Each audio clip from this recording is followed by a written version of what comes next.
kailangan natin ng tulong ng mga local government units, ng ating mga mayors sa Metro Manila.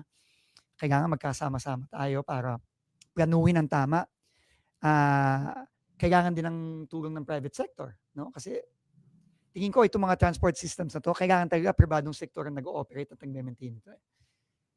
Dapat matuto na tayo, no? Na pagka, unfortunately, no, sad to say, no? And it's not because sinasabi kong may sinasabi akong masama tungkol sa gobyerno, pero in reality, kapag gobyerno ang nagpapatakbo at nag-ooperate, hindi na may maintain ng tama, hindi na ooperate ng maayos. So kailangan tanggapin natin 'yon. And the best way to solve that is to have the private sector do it. Hindi naman yan bago eh. Ginagawa na yan sa ibang bansa, ginagawa na rin natin dito yan. At makikita natin, halimbawa, LRT1, yung unang-unang LRT system natin na tinayo ni dating Pangulong Ferdinand Marcos, ang tatay ng ating kasalukuyang Pangulo, na si Pangulong Bongbong Marcos. It's one of the best run light rail systems in Metro Manila. It's run by the private sector. No? It's run by Metro Pacific and the Ayala Group. No? So kailangan suportahan natin yung mga ganyang klaseng mga inisyatibo. And tingin ko yan ang magiging filosofiya natin moving forward. No? Kailangan talaga low-hanging fruit. Let's make it easier for the consumer, for the commuting public. And then we fast track the big ones, the subway, the rails, yung mga iba't iba pang mga kalye na gagawin ng DPWH. Kailangan i-fast track yan kasi hindi natin pwedeng pabayaan na ganito na lang lagi, no? Ang nangyayari sa ating mga commuter. Gerard De La Peña, TV5. Good morning, Secretary. We have several sectors. We have air, rail, land, and water. Alin po dito yung magiging priority po ninyo? And second question, medyo mainit na usapin po yung PUV modernization. Ano po ang pagtingin niyo po dito sa proyektong ito? Mahirap yung sagot dun sa una mong tanong, ano ang priority? Kasi parang lahat priority. No? But I think we will have, siguro in the next couple of weeks, bigyan nyo lang kami ng konting panahon, maglalabas kami ng plano, no? I-divide namin into land, air, and water. I-divide din namin yung planong to into yung sinabi ni Ivan kanina, ano ba ang low-hanging fruit? Yung magagawa na natin ngayon? At ano yung mga kailangan nating bilisan para magamit na at matuwa na ang ating mga kababayan kapag meron na tayong subway, meron na tayong tren papuntang Laguna, papuntang Clark. No? So, bigyan nyo kami ng pagkakataon. Ilang linggo siguro, bigyan nyo kami at babalik kami sa inyo para sa mas detalyadong plano. Sa PUV modernization, walang pwedeng mag-argue sa modernization ng public transport. No? It's no-brainer yan. No? Pero siguro kailangan pag-aralan ng mabuti. No? Aaminin ko, hindi ko pa masyadong kabisado ang mga issues, pero sa nababasa ko sa mga na-report nyo in the past, ang kailangan talagang kausapin natin dito ay yung mga transport workers, yung ating mga operator, yung ating mga driver. Kasi at the end of the day, kung ano ang dagdag na gastos, sila ang kailangan mag-bear nun. Sila ang sasalo nun. No? At kailangan kausapin natin sila ng mabuti. No? At yung tingin ko ang kailangan natin gawin. Yung masinsinang usapan. No? Tingin ko naman, naniniwala naman po ako na ang ating mga jeepney operators, jeepney drivers, hindi nila hahadlangan ang pag-unlad. Hindi nila hahadlangan ang modernisasyon. Pero, tingin ko, meron din silang mga lehitimong concerns na kailangan pakinggan ng gobyerno. So, right now naman, as far as I understand, it's status quo, no? Pagkakaintindi ko, no? So, kailangan nating kausapin muna sila at pag-aralan nating mabuti kung ano ang magandang way forward. Pero kailangan umusad tayo. Hindi naman pwedeng wala tayong gagawin. No? Kailangan maintindihan ng mga kasamahan natin sa transport sector na medyo may alinlangan dito sa PUV modernization na hindi pwede ding iwanan na lang natin sa kinagisgan natin yung ating mga jeepneys at iba pang mga nandyan sa kalye natin. No? Kailangan mag-improve yan. No? So, give us some time, we will get back to you. on a position on the PUV mod program. Raquel Bayan, Radyo Pilipinas. Sir, good morning po. Sir, binabanggit nyo kanina yung papel ng private sector dito sa mga effort na ito. Sir, since galing na rin po kayo sa private sector, sir, may mga friends po kayo from private sector, can we expect more greater cooperation between the DOTR and the private sector under your term?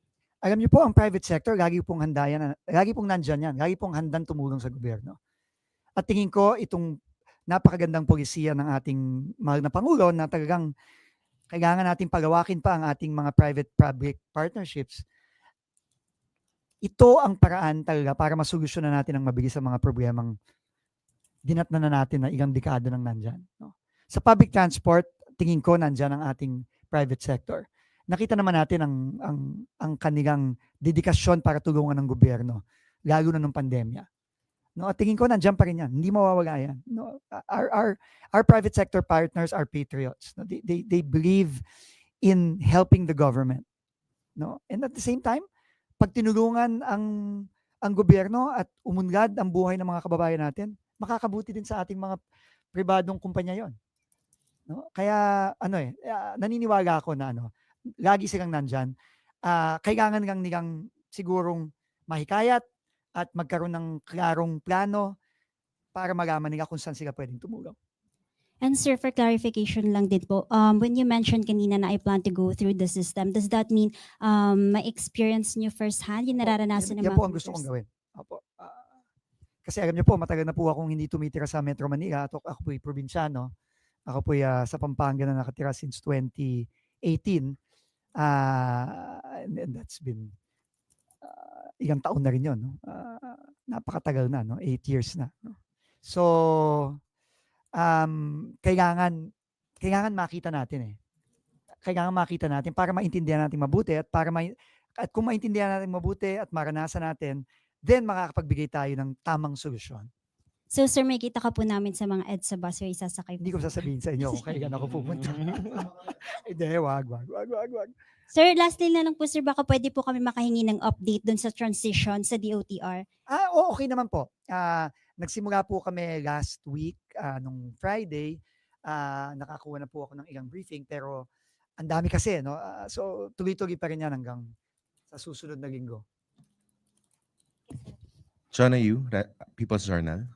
Sir, yung 2 to 3 hours na kalbaryo ng mga pasahero kada araw, isang biyahe, tapos pabalik ganun din.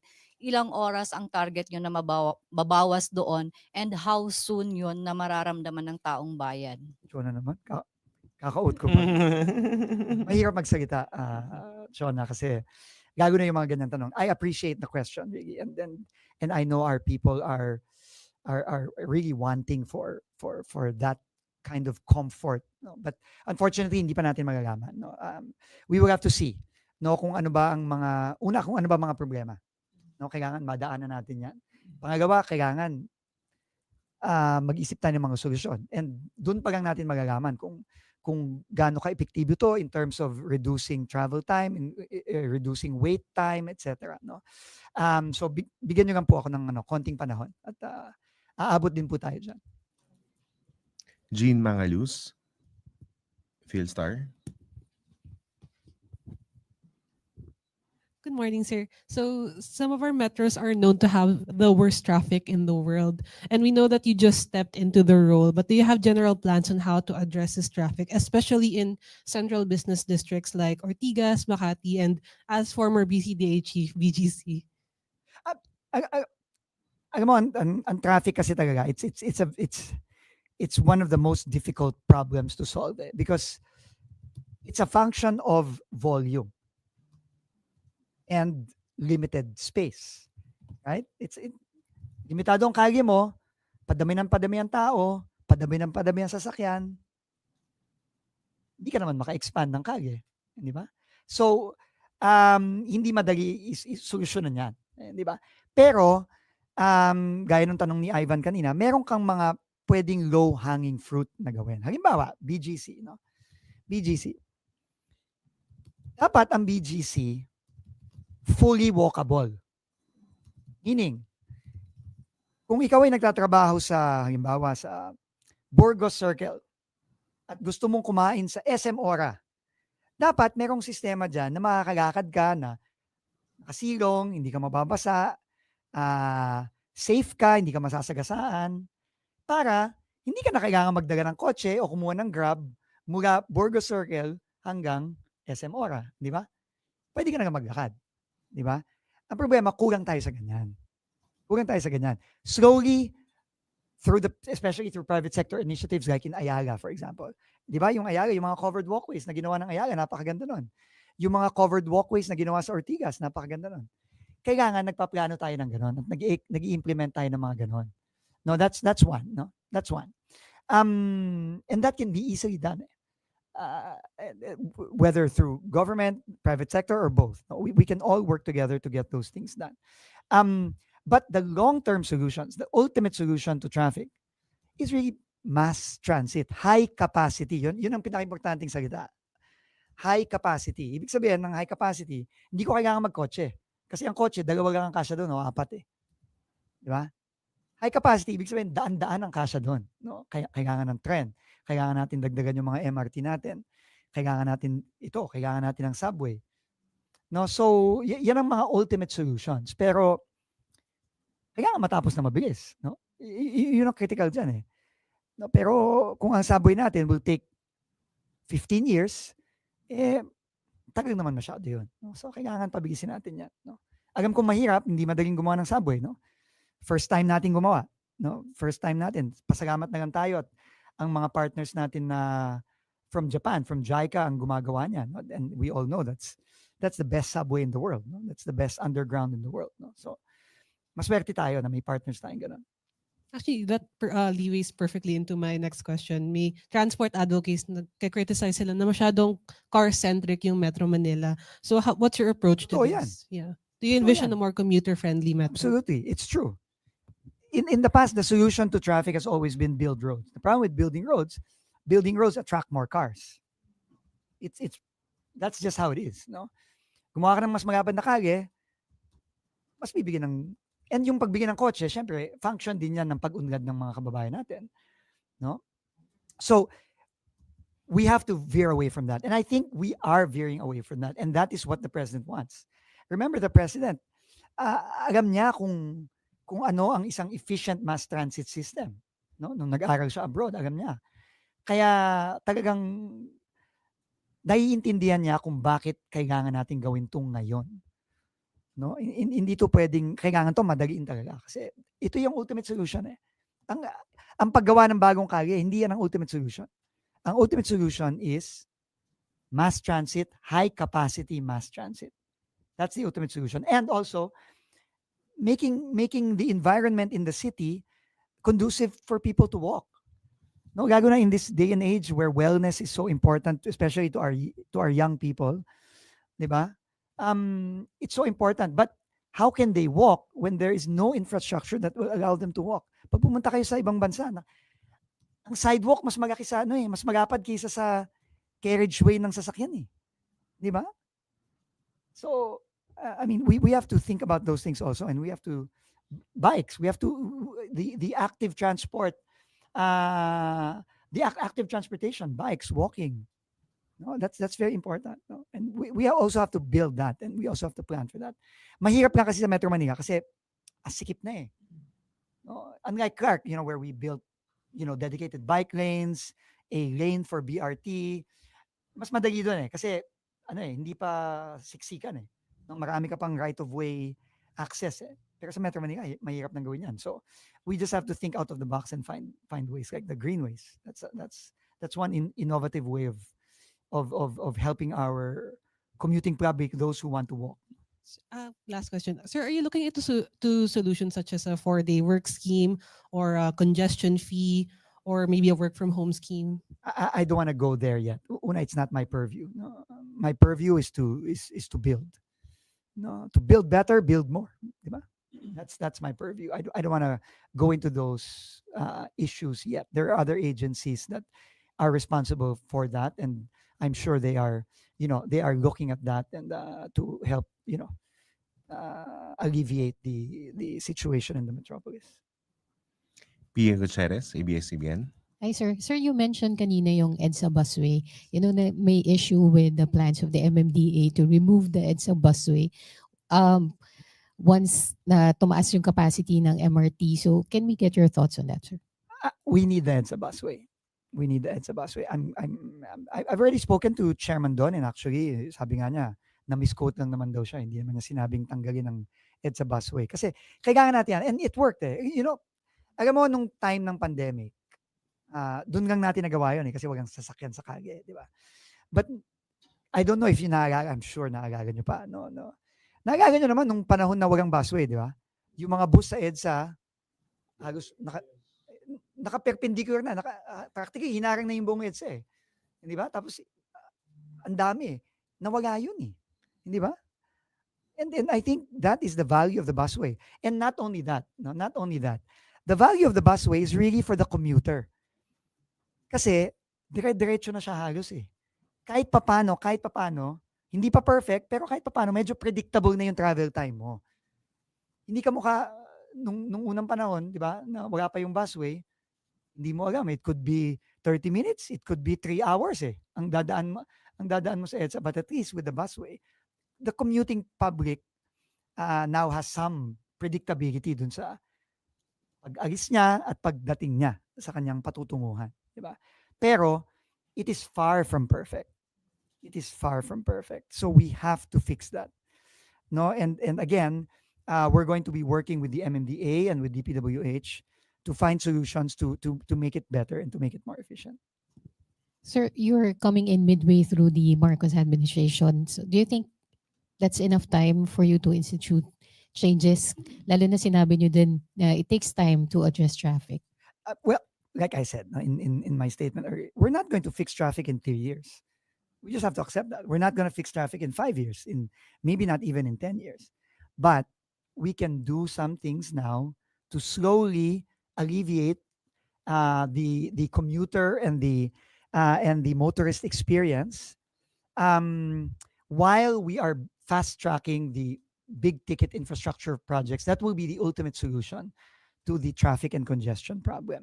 So 3 years, obviously 3 years is not enough, but we have to do something now. No, and I think there are low-hanging fruits that we can do. It's not gonna make maybe a huge difference, but tingin ko kahit papano, maiibsan kahit papano yung hirap natin pang araw-araw. No, but and we have to start somewhere.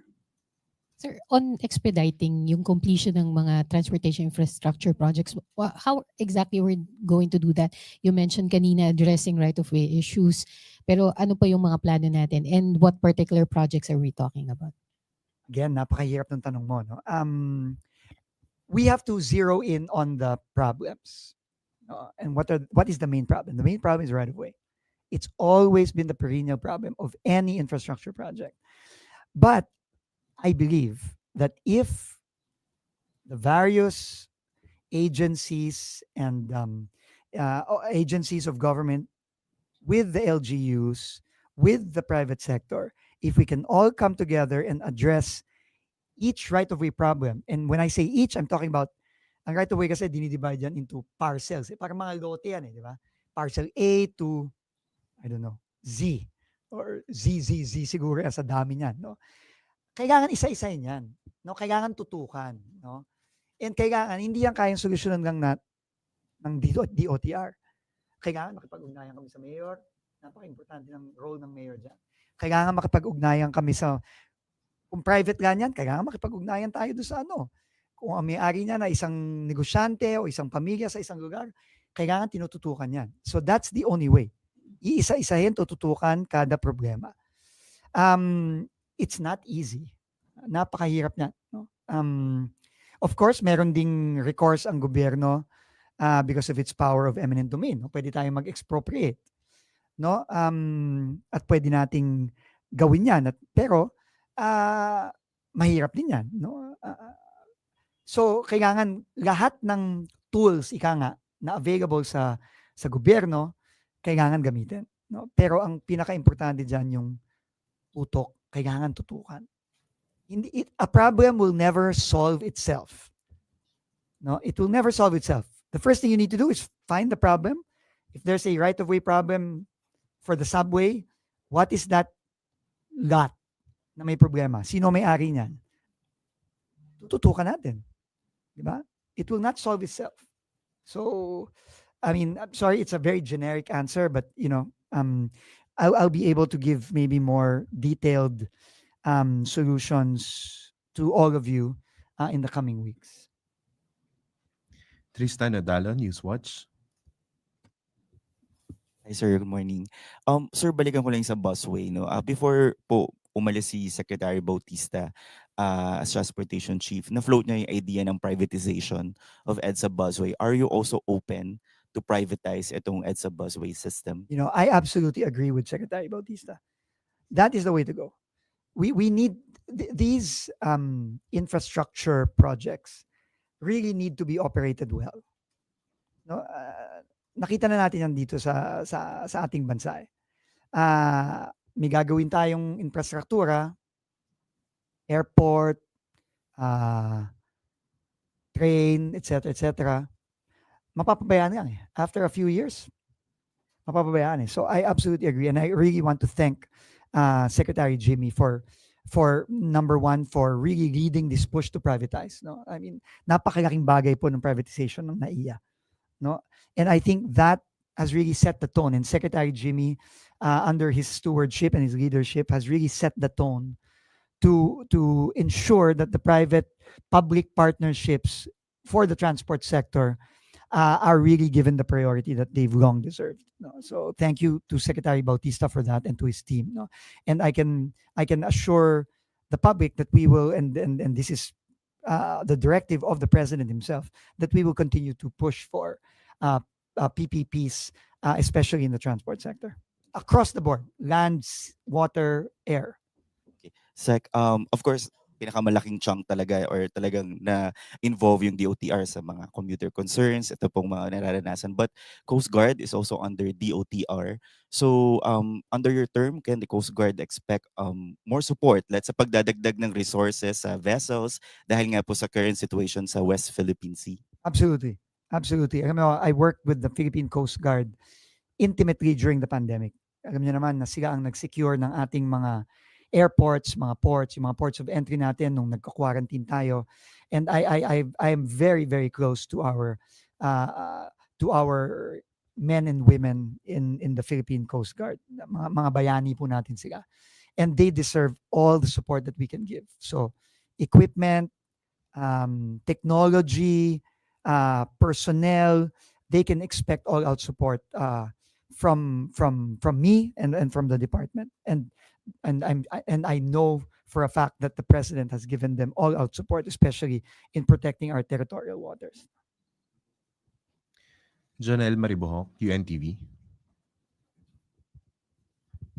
Sir, about sa mga plaka, may naisip po ba kayong paraan para mas maging efficient yung paglalabas ng mga plaka, especially sa mga motorsiklo? May lumulutang na panukala na dapat paglabas daw ng mga factory, manufacturer, dapat may plaka na. Ano po masasabi niyo po dito? Wala pa akong sagot kasi hindi pa ako nabibrief ng LTO tungkol dyan. Pero ito lang sasabihin ko. 2025 na. Walang rason para ang plaka mo ay hindi mo makuha pagkabili mo ng sasakyan o ng motor. There is no reason.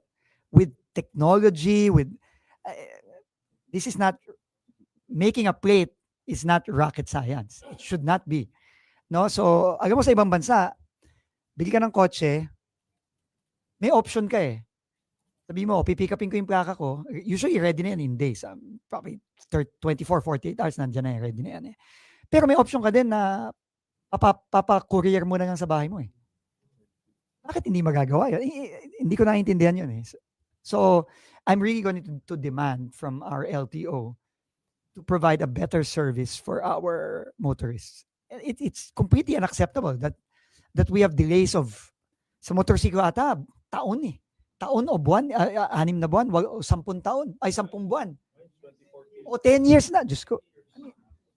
Para sa akin nga, dapat ibalik yung binayad ng mga nagmumotor natin eh. Doon sa plaka, bayad yun eh. Isipin mo, bayad, tapos 10 years, wala ka pang plaka. Parang namang, Sobra naman yun, di ba? And I'm really gonna demand from the LTO that this be addressed right away. No, there's no reason. Kung kailangan magdagdag ng factory, dapat magdagdag ng factory. Di ba? I mean, unacceptable yan. Unacceptable. Lisensya, ganun din. Pero alam ko, lisensya, medyo okay na yata ngayon. No?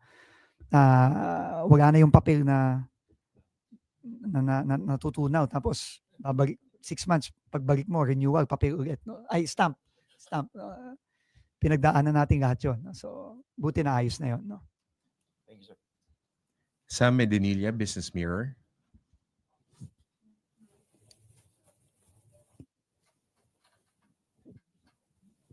Good afternoon, sir. Sir, magpa-follow up lang po ako dun sa tanong ni Ma'am Pia regarding dun sa 3 years na lang yung remaining sa Marcos administration. During your talk with President Marcos, meron ba siyang nabigay na parang list of projects na he wants to be prioritized para maging legacy niya before he ends his term? Opo. We spoke at length about this. No? And alam niyo po, ang Pangulo, gusto niyang maibsan ang hirap ng mga kababayan natin sa transportasyon. Sa lahat ng bagay, no? Healthcare, education, agriculture. Pero yung transportation, araw-araw yan eh. Araw-araw yan eh. Yung, parang ano yan eh, yung nagigising ka, tas parang panaginip, tas uulitin mo na naman. Di ba? Parang nightmare na uulitin mo every day. And the president really feels the pain of our people. And that's why he said, the first thing he said, all these projects have to be fast-tracked. So, ang sinabi niya, unang-una, yung mga ongoing na, subway, kailangan niya, bilisan yan. Game changer yan para sa mga kababayan natin. Ako talaga, wish ko lang na tayong lahat dito sa kwartong to at mga kababayan natin, in our lifetime, ma-experience nating may subway tayo sa Pilipinas na maayos, na world class. Yung talagang, para kang nasa Tokyo, Hong Kong, Singapore. Kailangan natin bilisan yan. At yun ang unang-unang priority ng Presidente. Pangalawa, North-South Commuter Rail. Like I said, no, it's very depressing na tayong unang-unang nagkarili sa Asia. Tapos ngayon, nagkukumahog tayo dito na wala man tayong connectivity sa ano. At by the way, yung congestion sa Metro Manila, yan din ang solusyon. Kasi kapag meron kang magandang connectivity via rail, kung halimbawa, taga Bulacan ka, o Pampanga ka, nagtatrabaho ka sa Metro Manila, hindi ka na kailangan mag-apartment dito eh. Di ba? Hindi ka na kailangan mag-apartment kasi isang oras na lang, nandiyan ka na sa ano mo eh, nandiyan ka na sa Makati, nandiyan ka na sa BGC, galing Pampanga o galing ano eh, Bulacan eh. Di ba? So, NSCR, Metro Manila Subway, yung ating regional airports, kailangan yan. No, kailangan maayos yan. No? Lalo na yung mga tourist attractions natin tulad ng Siargao, importante yan. No, mga airports natin sa Palawan, importante yan. Pero yan, dapat yan, our roadmap is really to privatize. No? Kasi yun ang pinakamabilis eh. And kampante tayo na kapag nasa kamay ng pribadong sektor ang ating mga infrastruktura, basta, syempre, maayos ang mga kontrata, protektado ang gobyerno, protektado ang mga pasahero, sigurado tayo na mamimaintain at maayos ang pagpapatakbo ng mga facilities na yan. Ang ating mga ports, no, kailangan talagang ano yan, talagang lalo, just today, the President wants to expand our port system, especially our agricultural ports. Because one reason why the price of food is so high is because of connectivity, because of transport cost. No, so yun, pinagkabilin-bilinan niya sa akin yun kanina lang, no, na we have to focus on that. So I'm going to make sure that our good GM in PPA, GM J. Santiago, we are able to work with the Department of Agriculture and the other agencies to make sure we are able to establish these ports all over the country. Sa mga turista, yung mga cruise terminal, ang ganda-ganda ng mga isla natin. Pero bakit ang mga cruise ship nagpupunta sa Thailand, sa Malaysia? Bakit sila ang pinipili, hindi tayo? Wala tayong infrastructure eh. Wala tayong mga cruise terminal. Pero yan, ginagawa na rin yan ni GMJ. So, yun ang mga, just some of the priorities that the President mentioned when he spoke to me. Tapos sir, regarding naman po dun sa right of way, last January na mention po ni Secretary Bautista na may proposal raw na to amend yung right of way law para raw yung 25 meters below ground na parang limit doon sa right of way gagawin 50 meters kasi nga yung sa Subway. subway. Oh.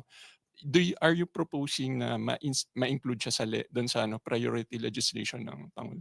Tama si Secretary Bautista dyan. Napakarami natin kailangan mga i-amend at i-modernize na batas. No? And I think that is one of them. No? Because I guess nung ginawa yung batas na yun, hindi pa niya tinake into consideration yung lalim ng subway. No? Kasi ang subway, kita nyo naman, sa ibang bansa, talagang kala mo, halos buong building yung height nung bababaan mo eh. So yes, but we have to study it. I want to see the proposal to amend the law, and then we will propose it to the president first, and then if he approves, which I'm sure he will, if it will fast track and make it easier to claim right of way, especially for the subway, and then we will present it as a priority. Tapos last na lang for my part, sir. Na-mention nyo kanina na parang gusto ni Pangulo mag-veer away from a car-centric solution. Tapos more on dun sa mga active transportation. Are you considering closing some roads within Metro Manila to cars? Alam mo, mahirap sabihin yan. Kasi alam mo, hindi tayo pwede basta-bastang mag-desisyon ng ganyan. No? Kasi nga, our problem with Metro Manila is it is so congested already. If this were a city like, I don't know, Clark, for example. Sorry, doon kasi ako nanggaling. No? Madali yan eh. Madaling sabihin, sara natin to. Kasi nga maraming spasyo eh. Sa Metro Manila, wala nang spasyo. At ang daming sasakyan. No? So, tandaan natin, no? Ang trabaho ng gobyerno lagi, pag nag-iisip siya ng solusyon, is paginhawain yung publiko. Hindi pahirapan. No? Ang problema minsan, hindi natin iniisip ng mabuti, akala natin magandang solusyon, pero ang net effect, ang nagiging epekto nun, lalo pang nahihirapan yung mga motorista, lalo pa nahihirapan yung publiko. So kailangan mahirap gano'n na lang na. Sarado natin, bike. Mahirap. Ako biker ako. No, that's my passion. I love to cycle. I've been cycling for so many years, no. I would love to have roads closed in Metro Manila just for bikes. I would love that, but is it a practical solution? I don't know. Maybe not. So we'll just have to find ways. No, we'll just have to find ways to balance everything because it's a balancing act. Eh. Thank you, sir. Michelle Gilang, All TV. Hello, sir. Good morning. Morning. The DOTR recently approved the fare hike po sa LRT1. Should we expect the same with other train lines? Hindi ko pa masasagot, ma'am. I will have to see where we are with the other lines. If there are pending fare increases, and we will see. The regulatory function of the DOTR mandates us to review all these fare hikes and in order to protect the commuting public. So we will have to see. I cannot make any comments on that as of now. Sir, another question po.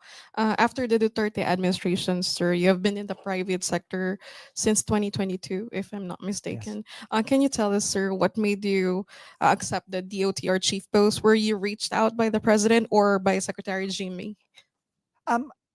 I was asked, no, if I think it was the time when I think Secretary Jimmy had maybe intimated already to the president that he wanted to wind down for health reasons, as was eventually announced. I was asked if I was willing to serve again. I mean, it was a difficult decision. I will be very honest with all of you. No, it's having been in government for a long time, and now having experienced the private sector, it's hard. It's hard because obviously the pay is better, diba? Mas magandang sweldo. At the same time, yung stress significantly lower, no? Especially ako, kasama nung iba kong mga kasama noon is COVID ang pinanggalingan natin eh. So talagang, burned out talaga, no? Ang pakiramdam ko noong 2022, no? But at the end of the day, if you are called to serve, and the president calls you to serve, you have to answer that call. It's it's a calling that we all have to answer once it is given to us. Sir, are you planning to bring some transport officials, former transport officials, to the DOT? Yes. or- Yes. Because, you know, gaya ng sinabi nyo kanina, 3 years na lang. No? So there's no room for there's no time to waste. And there's no room to learn and learn the ropes. Wala nang tayong oras doon. So we really need to bring in people who have the experience and who are professional. No? Remember, these people, even if they worked in previous administrations, these are professional people. These are people who joined government, who, by the way, were already in the private sector and obviously enjoying the fruits of the private sector and the less levels of stress in the private sector. But they are professionals, no? And they know what to do. Yun ang pinaka-importante kasi we need to, and sabi ni Presidente, you need to hit the ground running on day one. Because there's no time. We've got to do this quickly. The people cannot wait. So, So, sir, can we say that we can expect a shake-up in the DOTR? yes, there will be several new USECs coming in. I'm sorry, I'm not at liberty to disclose that because obviously it will be the Office of the President that will eventually announce their appointments. But yes, there will be new USECs coming in. There are USECs that will stay. Don't get me wrong. No? There are USECs that are going to stay, but there are other officials who are going to stay. But there are new people who will be coming in for key positions in the DOTR. I just apologize. I'm not at liberty to disclose that at this point. It will have to come from the Office of the President once they are appointed. Thank you, sir. Last question, Ira Panganiban, DZRJ. Kailangan talaga yung mic. No, I just want to ask this now because nobody's asking it. EDSA, obviously, it's the main artery of Metro Manila. It's also the main road that connects the northern Luzon to southern Luzon. That's the reason why it's totally congested. It is the perfect example of how not to build a road. Are we going to do something about it in your term? Okay. First of all, EDSA, the purview over EDSA is multi-agency. You have MMDA there, you have DPWH there, you have DOTR there for the mass transit. So, yes, definitely. No, but right now, what I want to do is I want to coordinate very closely with Secretary Bonoan of DPWH and Chairman Don Artes of MMDA and his team. We have to kailangan to, hindi pwede ang gagawan dito kanya-kanya eh. Kailangan to coordinated lahat. No? Halimbawa, yung repairs na ginagawa ng DPWH on EDSA, kailangan ng coordinated yan sa MMDA, kailangan din coordinated sa DOTR. So, at kampante ako dahil napakagaling ni Secretary Bonoan, sanay na sanay, he's been in DPWH for the longest time, he's a good friend. Kaibigan ko ding matalik si Chairman Don Artes, magkasama kami nung pandemic. So, tingin ko, ang key dyan, coordination. Kailangan lang nakalista. Ito ang gagawin ng DPWH, ito ang gagawin ng MMDA, ito ang gagawin ng DOTR. Tapos, kailangan lang hindi magkanya-kanya. Kumbaga sa orchestra, kailangan maganda ang pag-conduct mo sa orchestra at hindi magdidisintonado yung tunog natin, di ba? Yun ang importante dyan. Although specifics, wala pa ako masasabi sa iyo ngayon. I see. Anyway, if you drive EDSA on a regular basis, you will know which parts are really problematic. Correct. Alam natin yun eh. I just can't figure out why nobody tries to fix it. Are you going to try and identify it when you said Yes. dadaan ka mismo doon and Opo. you will try Yun to po figure it yun out? po ang gagawin natin, no? Yun po ang gagawin natin. We have to para maintindihan natin yung problema, kailangan maranasan natin eh. No? So, yun ang unang-una kong gagawin. May timeline tayo. Yung pag-ikot ko sa EDSA, next week na yan. So, pero yung timeline ng solusyon, syempre, hindi pa ako makakapagbigay sa iyo ngayon. Thank you, sir. Pero basta yan, sabi ng Pangulo, bilisan lahat ng gagawin. So, yun ang gagawin natin. Okay. At any last words? Sorry, meron lang akong public service announcement. No? And tataka ko ba't walang nagtanong sa inyo? Ini-expect ko yung tanong. Merong announcement ang TRB nung isang araw na magka-cashless ang NLEX at SLEX. Okay. I'm telling you right now, I've already told TRB to suspend that. Okay? Yung cashless. Cashless, ibig sabihin, wala nang cash lane sa ano. No? And I will tell you why. Number one, nakakagaga na naman natin siguro kung yung nangyari nung unang sinubukan to, di ba? This was tried already in the past, no? Several years ago. And we probably all remember what happened in Bagintawak and in other choke points on NLEX and SLEX. Nagkabulbul yan. No? Kasi, I guess for whatever reason, no? Hindi na-disseminate ang information, etc., etc. No? So, I want to first work with the two toll operators, MPTC and San Miguel, and let's tingnan muna natin yung sistema. Diba? Is there a way to make it more efficient? Okay ba? Lahat ba ng barrier gumagana? Lahat ba ng RFID nababasa? Diba? Kasi kung may problema pa tayong gano'n at hindi pa halos perfecto yung sistema natin, baka hindi pa panahon para bigla-biglaan tayong mag-cashless. Pero may isa pa akong rason. Para sa akin, ang personal kong pananaw, and I've communicated this already to TRB, having a cashless system is not pro-poor. It is anti-poor. Why? Tayo siguro dito, kasi kayo, alam ko matataas ang sweldo nyo, kaya nyo mag-load sa Easy Trip tsaka sa Auto Sweep ng 2,000, 3,000, 5,000, si Ivan baka 10,000, di ba? Pero paano yung mga kababayan natin na sagad-sagad ang budget? Di ba? Hindi sila makakaload. O paano kung sa pagod nila nakakalimutan nilang mag-load? Negative yung balance nila o zero, negative. Ibig mo sabihin, pag cashless, anong gagawin niya? Kalbaryo na naman yun. Pagpapahirap na naman sa tao yun. Di ba? Dapat kasi tingin ko magkaroon ng change in mindset eh. Di ba? Naiintindihan ko yung need to regulate. Naiintindihan ko yun. No? Pero kailangan, the need to regulate should not result in making the lives of people difficult. Dapat gumiginhawa ang buhay ng tao, hindi pinapahirapan. Di ba? Itong cashless na to, tingin ko, pagpapahirap ito eh. Kaya hindi ako naniniwala dyan. Siguro, pagdating ng panahon na perfect na yung system and then, pero right now, I don't believe in it. So I asked them to stop it.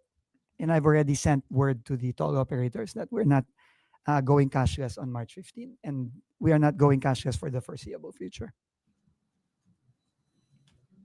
Okay. Yun lang po. Thank you very much, Oh, Secretary. sorry, last na lang. By the way, sorry, 2 linggo ko kasing iniiwasan yung media eh, kasi hindi ako at liberty to speak eh. No, I just wanted to say that I want to do regular briefings for transport. No, when I say regular, hindi ko alam kung kada 2 buwan o kada 3 buwan, but basta regular. And ang laman ng mga briefing na yon ay update. Bibigyan ko kayo at ang publiko ng update on the status of each priority project. No? And detalyado, iga na ang accomplishment, igang porsyento na, iga na ang ano ang bagong timeline, etc. So I will be giving those updates regularly, maybe starting in April. No? That will be the first briefing and then moving forward, regular yan. Salamat po ng marami.